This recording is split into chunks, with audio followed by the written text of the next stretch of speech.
Isaayyaas Afewarqee dhimma galaana diimaa mari'achuuf Suudaan dhaqe.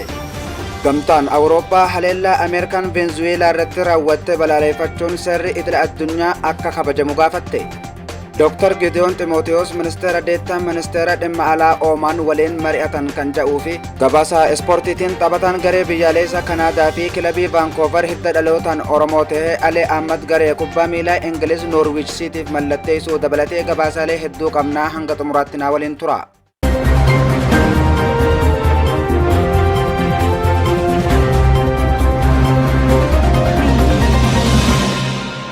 Isaayyaas Afewarqee dhimma galaana diimaa mari'achuuf Suudaan dhaqe.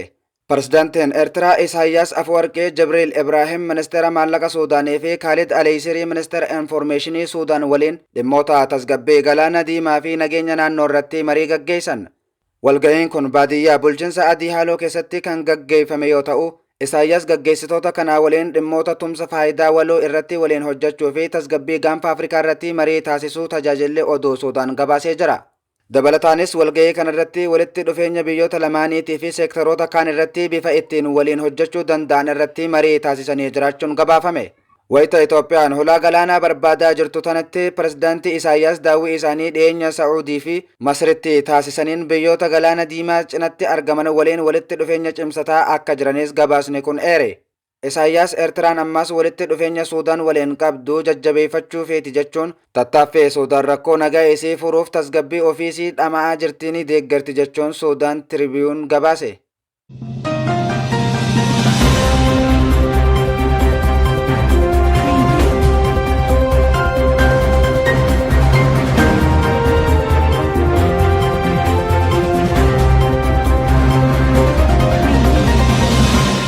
Wirtuun leenjii ajajaa Opereeshinii Addaa Raayyaa Ittisa Itoophiyaa loltoota ji'ootaaf leenji'aa turan eebbise.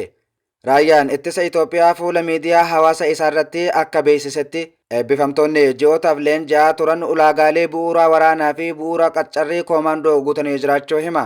Sagantaa eebbaa kanarratti keessummaa kabajaa kan ta'an ajajaa Opereeshinii Addaa Leetanaal Jeneraal Shumaa Abdataa eebbifamtoonni leenjii koomaandoo qilleensarraa humna addaa farra shororkeessummaa fi humna eegumsa rippaabilikaatti makamuu isaanii dandeessisuu milkaa'inaan akka xumuran himan. Loltummaan gootummaa fi naamusa gaarii gonfachuun gufuuwwan uumamaa fi namtolchee osoo hin sodaatin cichoominaan dhaabbachuu gaafata ja'an ajajaa duula addaa Leetanaal Jeneraal Shumaa Abdataan. Ogummaan loltummaa eenyummaa guutummaa fi naamusa gaarii kan barbaadu ta'uurra dabree qormaata gufuuwwan uumamaa fi namtolchee osoo hin sodaatin cichoominaan dhaabbachuu gaafataa jechuudhaan dubbate.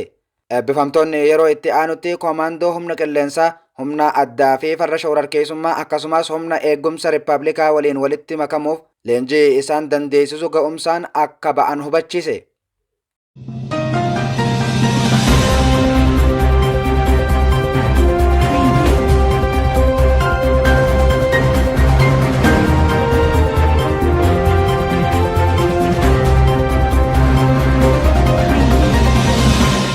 Dr. Gideon Ximootiyoos ministeera deettaa ministeera dhimma alaa Oomaan waliin mari'ate. Ministeera dhimma alaa Dr. Gideon Ximootiyoos ministeera deettaa ministeera dhimma alaa Oomaan Sheek Khaliifaa bin Ali Al Hartin waliin mari'atan. Dr. Gideon Ximootiyoos wayita kanaa hariiroo baroota dheeraa fi faayidaa waloo Itoophiyaa fi Oomaan kabachiisuuf akkasumas hariiroo gamlamee cimsuuf Itoophiyaan kutannoo qabaachuu mirkaneessee jira. Abbootiin qabeenya Oomaan carraalee fooyya'insi dinagdee Itoophiyaadhaan uumamanitti akka fayyadamaniifis jajjabeessanii jiru. Tumsa dameewwan qonnaa, manufaakcharingii, turizimii fi hariiroo uummattootaa qaban cimsuun barbaachisaa ta'uu hubachiisanii jiru. Sheek Khaliifaa bin Ali Al Hartiin gama isaaniitiin Oomaan hariiroo daldalaa fi investimentii Itoophiyaa waliin qabdu cimsuuf fedhii guddaa qabaachuu kaasan. Qaamoleen lamaan marii isaaniin dhimmoota waloo naannawaa fi haala nageenyaa fi tasgabbii irratti mari'achuu ragaan ministericharraa arganne ni mul'isa.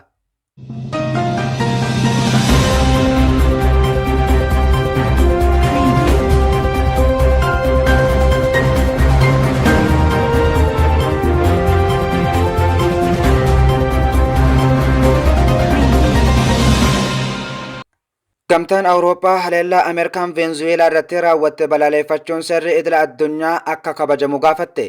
Miseensonni gamtaa Awurooppaa 26 dilbata dabre jechuun kaleessa ibsa waliin baaseen haleellaa waraanaa Ameerikaan Veenzuweelaa irratti raawwatteen walqabatee nageenya obsaa fi seera idila addunyaa kabajamuu akka qabu gaafatan. Hoggantoon imaammata alaa gamtaa Awurooppaa kallas gamtaan Awurooppaa hundi obsaa fi tasgabbeen akka qabaatan waamicha dhiyeessan. Seerri idila addunyaa fi heera UN yeroo hunda kabajamuu qabaas jechuudhaan dubbatan. Ibsi kun miseensota UN Security Council itti gaafatamummaa addaa qaban akka seera idila addunyaa tiisan yaadachiise. Gamtaan Awurooppaa pirezidaantii Venezuelaa qabamee Nikolaas Maaduroo filannoo dimokiraatawaa hin filatamne jechuun biyyattiin ofiin dimokiraasii fi ce'umsa tasgabbaa gaggeessuu akka qabu ibse.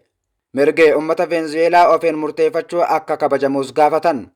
Akkasumas ibsi kun hojii hidhattoota idila addunyaa fi daldala qoricha seeraan alaa ittisuuf waliigaltee cimaa barbaachisa seera idila addunyaa fi kabaja daangaa biyyaa keessatti ja'anii jiru. Gamtaan Awurooppaa, Ameerikaa fi michoota naannoo fi addunyaa waliin waliigaltee gaggeessuun marii dimokiraatawaa hirmaachisaa fi tasgabbaa kan ummata Venezuelaa hoogganuu akka gaggeeffamu ni deeggaraa ja'an. Ibsi kun hidhamtoonni siyaasaa Venezuelaa hundi haal duree tokko malee bilisa akka ba'an waamicha dhiyeesse. Akkaataan mootummaan miseensota EU ammoo nagaa fi nageenya lammiiwwan isaanii kan Venezuelaa keessatti seeraan ala hidhamaa jiran tiksuu irratti hojjetaa jira. Ibsi kun erga pirezidaantii Ameerikaa Doonaald Tiraamp haleellaa waraanaa Venezuelaa irratti raawwatee fi pirezidaantii Maaduroo fi haadha warra isaa qabuu beeksise booda dhufe. Maaduroo fi Flores sanbata dabree New York seenuun mana hidhaa Brooklyn keessatti hidhaman. Himanni isaanii yakka daldala qoricha seeraan alaa fi hidhata gareewwan shororkeessummaa ja'amuun irratti hundaa'e. Maaduroon himannaa kana mormuun mootummaan Venezuelaa immoo bilisa baafamuu isaanii gaafate.